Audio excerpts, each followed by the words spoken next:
On a commencé à travailler avec Merconcept sur les matériaux pour les bateaux. Aujourd'hui, on utilise des fibres de verre et des fibres de carbone. L'idée, c'était surtout de voir si des fibres naturelles comme le lin et le bambou pourraient remplacer au moins une partie de ces matériaux. Et la deuxième question, c'est qu'est-ce qui se passe quand on a un choc? Surtout avec les bateaux de course, on a beaucoup d'impact. Qu'est-ce qui se passe quand on a une vague qui tape sur le matériau? Dans cet essai-là, on prend un medicine ball. Donc là, il y en a un qui fait quand même plusieurs kilos et on le lâche sur le matériau. Donc le matériau est en forme de plaque. On lâche l'impacteur. L'impacteur est dans un cadre et puis on mesure. On a une caméra rapide, on a de l'instrumentation sur le panneau pour pouvoir modéliser sa réponse et puis après comparer avec le même matériau ou le matériau équivalent qui était en verre et PVC.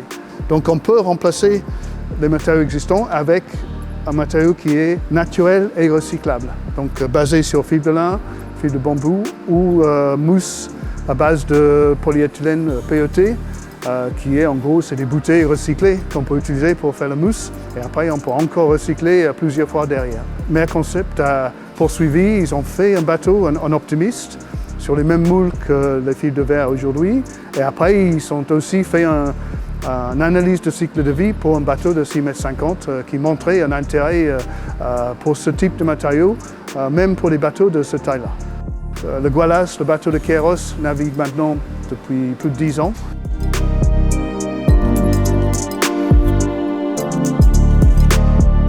Il n'y a pas que les bateaux, il y a beaucoup d'autres structures qui restent en mer.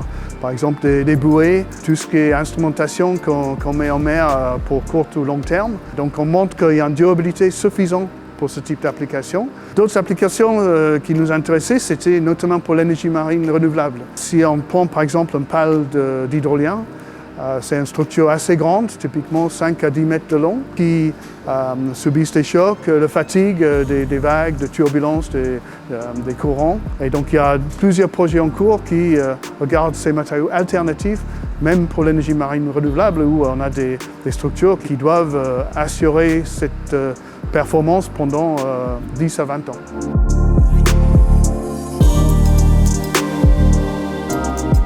Un autre aspect de notre travail, c'est tout ce qui est cordage et câbles. Il y a des équipages qui nous fournissent des échantillons comme celui-là. Nous, on fait des essais résiduels pour voir si on peut le réutiliser, par exemple, ou si ça a beaucoup dégradé, s'il était de bonnes dimensions.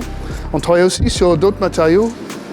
Notamment, là, ce sont des matériaux à base de cellulose, donc c'est des fibres de coton, qui sont complètement biodégradables. Mais l'autre grande application aujourd'hui, c'est pour tout ce qui est ancrage des éoliens flottants.